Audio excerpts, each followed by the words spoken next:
autres. L'imam Zayn al-Abidin, ce soir, on va prendre quelques histoires et quelques leçons rapidement, comme flèche, et surtout le temps ne permet pas. On a tardé ce soir. Inch'Allah, c'est pas grave, c'est même cher, il mérite plus que ça. On voit que dans les histoires de l'imam Zayn al-Abidin, parmi les histoires, on va commencer par les comportements. On commence toujours par les parents. L'imam Zayn al-Abidin, alayhi salam, nous n'allons pas parler de ses comportements et sa bienveillance avec son père, l'imam al-Hussein. Ça, on n'a même pas besoin d'expliquer et de parler. Avec sa mère, vous savez, sa mère, Sayyida Shahrbanu, elle est décédée au moment de l'accouchement. Elle n'a même pas vu et elle était élevée par qui? Par une dame. Cette dame n'était pas sa mère. Malgré ça, l'imam Zayn al-Abidin ne mangeait pas avec elle sur le même plat ou sur la même, c'est-à-dire il ne mangeait pas avec elle. Il demandait, les gens lui demandaient pourquoi Ibn Rasulillah. Il dit, j'ai peur que je prends une bouchée d'un côté de l'assiette où son regard est tombé. Ça veut dire, ma mère, elle veut manger d'ici, moi je prends cette partie, et cela peut-être sera considéré comme aqq. Vous connaissez le mot aqq? Aqq al-walidain, on dit matkoun aqq. Aqq, ça veut dire d'être malveillant, le contraire de bienveillance. Et j'ai peur que Dieu m'écrit parmi les gens qui font uquq al-walidain. Ça c'est avec sa mère. Avec son épouse. Avec son épouse. Qui est l'imam Zayn al-Abidin? Rapidement, comment il était? Quand un jour, elle était en train de l'aider pour laver son visage, l'imam Zayn al-Abidin. L'imam, salawatullah wa salamu alayhi, vraiment il y a des histoires incroyables de nos imams, alayhimus salam. Dans cette histoire, l'imam, salawatullah alayhi, quand il a vu ça, elle était en train de mettre ou aider l'imam, alayhi salam, pour laver son visage avec la cruche. Il est tombé sur sa tête et elle a blessé sa tête. Même le sang est sorti. Imaginez comment il fait l'imam. Il la calme. Il a dit, qu'est-ce qu'il est? C'est rien. Rien n'est arrivé. Mais si c'était nous, malheureusement, qu'on ne connaît pas la valeur d'une vie conjugale, pour des petites choses, pour les petits détails, on détruit des fois une vie. La personne est dans les histoires, on ne connaît pas, malheureusement, on n'a pas fait les études et on n'a pas lu sur la manière de notre comportement. On ne connaît pas des hadiths qui nous emmènent, qui nous encouragent pour être parmi les meilleurs hommes ou les meilleures femmes. Je vous donne quelques exemples. Même malheureusement, nous, les parents, nous ne savons pas comment traiter, comment se comporter avec nos enfants. Il y a quelques jours, j'ai écouté une histoire qui m'a choqué. Permettez-moi de dire, il m'a choqué, il m'a touché. L'histoire d'une fille qui s'appelle Isra. Vous avez entendu parler d'elle ou non? Une fille, elle s'appelle Isra. Elle est sortie avec son futur époux. Nous, on ne fait pas attention, on ne donne pas l'enseignement, on ne fait pas c'est-à-dire, on laisse les choses, mais après que les choses se passent, c'est là qu'on commence à réagir mal. Et ça, je vous le dis, mal. Ils l'ont tué. Quand elle est rentrée, il était son futur époux. Mais les frères et le père ont commencé à frapper cette fille. Même il avait un frère qui était en Occident, au Canada, je ne sais pas où. Lui, il est venu, pareil, il a continué à frapper sa sœur pour la tuer. À la fin, elle était tuée. Des fois, et une autre histoire, on écoute, on entend beaucoup de choses. Une autre histoire, une fille qu'elle avait une maladie. une maladie dans ses intestins. On dit que comme le ver, oui, on appelle ça oxure. On a des médecins ici. Oxure, ou c'est comme des vers intestinaux. Vous voyez, qui arrivent chez certains. Et cette histoire s'est passée avec l'imam Ali alayhi salam. Je vous raconte rapidement cette histoire. Et pareil, il n'y a pas longtemps, une fille, le médecin n'a pas fait attention. Il a dit, oui, votre fille, elle est enceinte. Mais ils ont pris la fille, en arrivant à la maison, ils ont commencé à frapper. Elle, la pauvre, au début, elle se plaignait du mal qu'elle avait dans son ventre. Au lieu de l'aider, au lieu de la calmer, ils ont commencé à la frapper jusqu'à la mort. Et la fille, après, quand ils sont partis à l'hôpital, ils ont su que non. Les médecins ont dit non, c'est un problème de ver qu'on appelle oxure.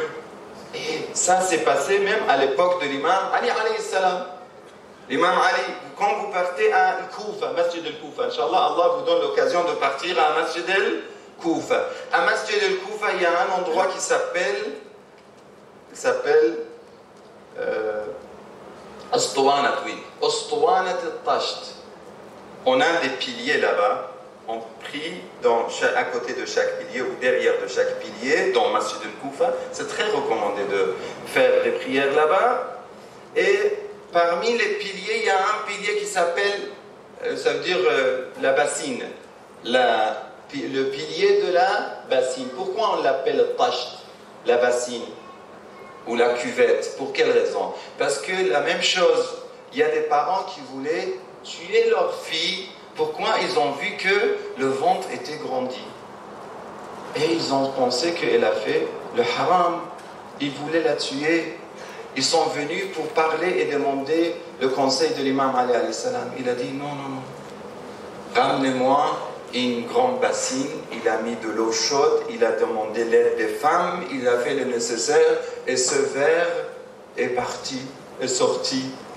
C'était un grand ver. Des fois, c'est rare, c'est pas tout le temps, mais ça arrive.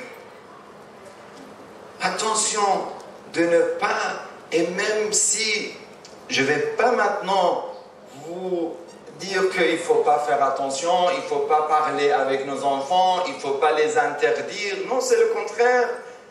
Il faut prévoir. La prévention, c'est avant tout. Il faut faire ça. Mais quand une erreur, même si l'erreur est arrivée, ne cherchez pas déjà l'erreur. Il y a certains, ils cherchent l'erreur. Où est l'erreur? Comment je dois condamner la personne? Comment je dois faire cela? Mais ça, c'est pas le hachara. L'imam Amir al-Mu'minin alayhi salam, un jour, le prophète l'a envoyé. Les gens sont venus pour dire qu'il y a cette personne avec une femme, ils font le haram. Et ils sont dans cette maison. Le prophète a dit à l'imam Ali, il savait qui envoyer, à qui demander. Il a envoyé l'imam Ali. L'imam Ali, alayhi salam, il a commencé à faire des bruits avant d'arriver, pour que les personnes, s'ils sont présents, ils fuient. Ils ne restent pas.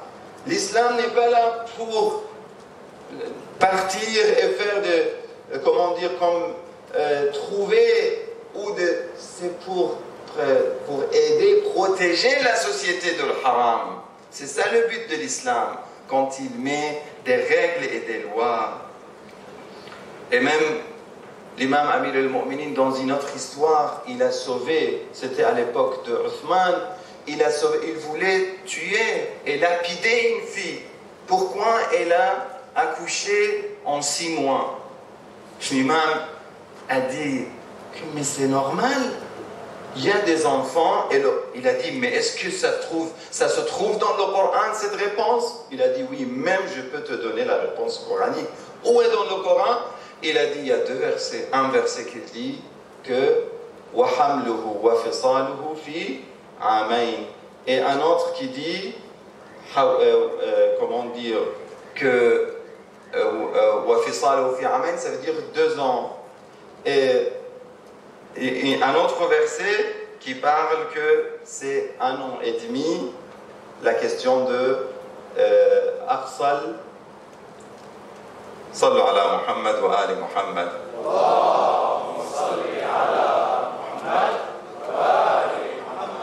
Le premier verset, wa hamluhu wa fisaluhu fi amayn, et le premier, vous me rappelez, cher? Hawlayni kamilayn, ahsantum, hawlayni kamilayn, ça veut dire, quand on calcule, on fait l'addition, ou comment dire, on fait l'addition, on voit que ça devient 6 mois. Et dans les autres histoires, qu'on voit comment l'islam, il veut aider la société pour aider les gens et ne pas l'islam yusr, inna ad-din yusr, yassiru wala tu'assiru. Mais restez dans le halal, attention. Vous n'allez pas dire, oui, cheikh, ou telle personne, il dit, yassiru wala tu'assiru, faites le haram. Non, mais ne compliquez pas les choses. L'imam Zayn al-Abidin, salawatullah wa salamu alayhi, dans ses relations avec sa famille aussi, on voit comment certains de sa famille l'insultaient. Malgré ça, l'imam partait et les visitait. Les gens demandaient, mais pourquoi, comment il y a pas Rasulullah? Il donnait des versets de Coran et de Hadith. Moi, je vous cite seulement rapidement, parce que vraiment le temps ne permet pas, le hadith de l'imam Zayn al-Abidin, salawatullah wa salamuhu alayhi, sallu ala Muhammad wa ali Muhammad.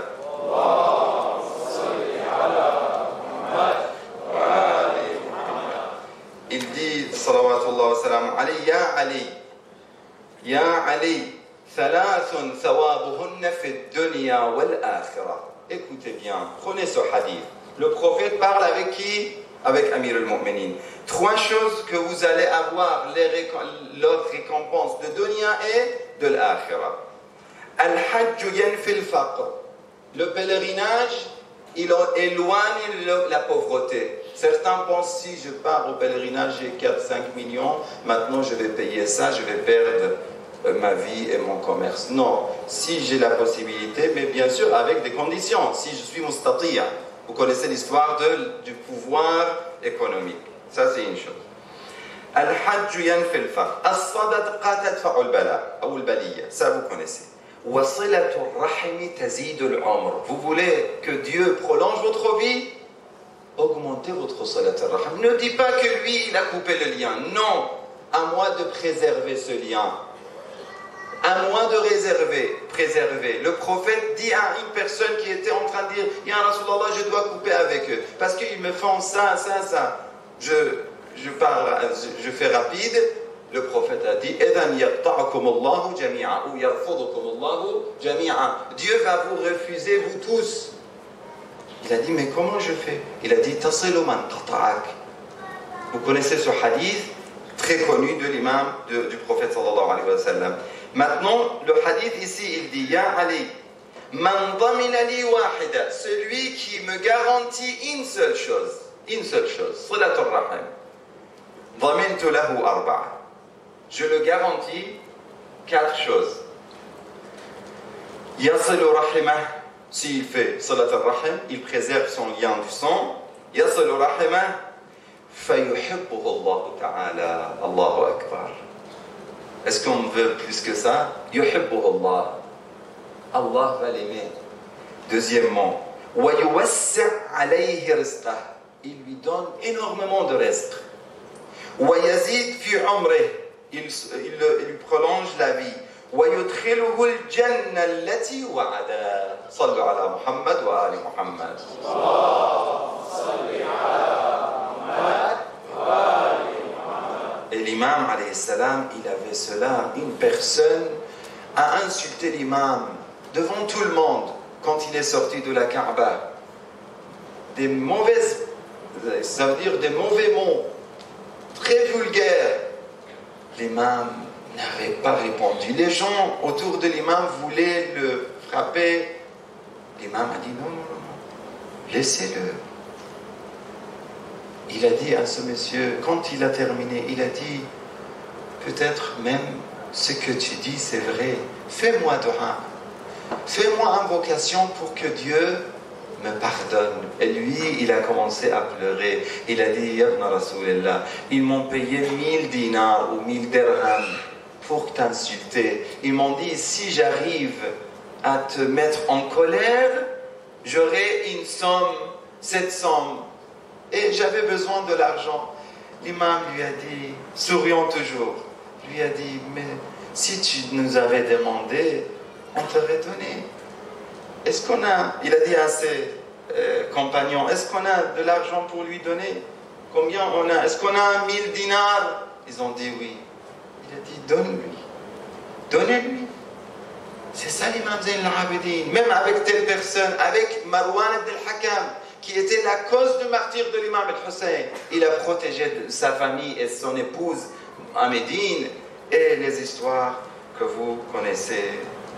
Je termine avec les poésies. Un jour, c'est grâce à ces comportements de l'imam que l'imam était aimé. Tout le monde l'aimait. Et nous devons être comme l'imam. إنكم لن تسعوا الناس بأموالكم فسعوهم بأخلاقكم. Vous ne pouvez pas acheter les gens avec votre argent. Vous êtes millionnaire, vous êtes milliardaire, mais si vous n'avez pas de bons comportements, les gens vous fuient. Mais si vous avez de bons comportements, عاملوا الناس معاملة إن متم بكوا عليكم comme Cheikh Yahya وإن عشتم وإن غبتم حنوا إليكم. Faites et comportez avec les gens d'une façon. Si vous partez de ce bas monde, ils vont vous pleurer. Sincèrement, j'ai énormément pleuré pour Cheikh Yahya parce qu'il était très simple, très humble. Il était un grand professeur, mais il était avec nous comme une personne très normale, très modeste. Cheikh Yahya, je vous raconte cette histoire juste pour avoir une idée. Que ce soit avec son épouse, qu'elle pleurait comme, je ne sais pas comment sur lui, comment elle était attachée à ses comportements. Il était, un jour, on était après la fête de Eid el-Zahra, de Mawlid el-Zahra, la naissance de Sayyida Fatima en France. On a fait une grande fête, on a loué une grande salle, et il y avait énormément de personnes. Après la fête, tout le monde est parti, tout le monde. Il restait quelques personnes. Vous voyez, il y a des gens qui aiment aider. Ils ont resté pour aider. Comment on peut aider? Ils ont commencé à aider. Il a senti qu'il y a un besoin des gens qui aident. Il est resté toute la nuit jusqu'au matin faire laver les vaisselles. Imaginez. Ça, je le témoigne moi-même. Ce cheikh lavait jusqu'au matin les vaisselles avec les jeunes, avec tout le monde. C'est par ça qu'il arrive à être aimé. Tout le monde l'aime. Allah l'aime avant tout le monde. Et tout le monde l'aime. L'imam Zayn al-Abidin était aimé. Il était dans la maison d'Allah subhanahu wa ta'ala. Excusez-moi. Il y avait Hisham ibn Abd al-Malik, un des califes Umayyad. Il était dans la mosquée Al-Haram. Il s'était assis il voulait d'abord, il a fait le tawaf, puis il est parti pour toucher le Hajar al-Aswad. Mais il y avait du monde, il n'a pas pu. Il s'est assis à côté avec le Khadam, Hacham, les soldats, les généraux, les serviteurs, les gens qui l'aidaient comme un roi. L'imam Zayn al-Abidin, salamullah alayhi, à ce moment arrive de la porte. Et lui, il avait demandé à un de ses poètes qui s'appelle Farazda, mais qui aimait Ahl al-Bayt alayhi salam. Il lui a dit que fais des éloges pour nous. Il voulait faire des éloges pour l'argent. Vous voyez, Farazda, c'est normal, ça veut dire pour lui, je suis poète, je prends l'argent, je fais des éloges. Et pas, comment dire, l'éloge de la personne. Et c'est là que l'imam Zayn al-Abidin est entré. Il a fait le tawaf, calmement. Après qu'il a terminé, il a voulu toucher le Hajar al-Aswad. Tout le monde a ouvert le chemin pour lui. Et facilement, il est parti. il a touché le Hajar al-Aswad et il est venu vers le Maqam Ibrahim, il a fait les rak'at de prière, tout cela devant les généraux et les chefs de Sham, Damas. Ils étaient étonnés. Qui est cette personne si respectueuse? Ils ont demandé à Hisham ibn Abd al-Malik, tu connais cette personne? Qui est cette personne? Et il a dit, non, je ne le connais pas, malgré qu'il le connaissait. Mais c'est honteux pour lui de dire qu'il y a une telle personne si respectueuse et moi, autant que calife, je ne suis pas respectueux. C'est là que Farazdak, au lieu de faire l'éloge pour Hisham, il a commencé à dire, tu dis, tu ne le connais pas, il n'a pas pu de supporter cette scène. Il a commencé à faire l'éloge improvisé. Il a dit هذا الذي تعرفون بطحاء وطأته. Écoutez bien, c'est considéré parmi les plus belles poésies du monde. Dans la poésie arabe, je parle. هذا الذي تعرف البطحاء وطأته والبيت يعرفه والحل والحرام. C'est celui dont les pas sont connus par Al-Batha de la Mecque, la terre de la Mecque. La maison de Dieu le connaît aussi bien que les endroits sacrés et profanes. هذا ابن خير عباد الله كلهم هذا التقي النقي الطاهر العلم. C'est le fils des meilleurs des hommes, c'est le pieux, l'immaculé, le pur et le supérieur. هذا ابن فاطم إن كنت جاهله بجده أنبياء الله قد ختموا. C'est le fils de Fatima si tu l'ignorais, son grand-père est le sceau des prophètes de Dieu. وليس قولك من هذا بظاهره العرب تعرف من أنكرت والعجم. Cela ne lui fait aucun tort lorsque tu dis qui c'est. Les Arabes et les non-Arabes connaissent celui que tu es, que tu fais semblant de l'ignorer. Il avait la meilleure mine et la meilleure odeur sur son front figuré des traces.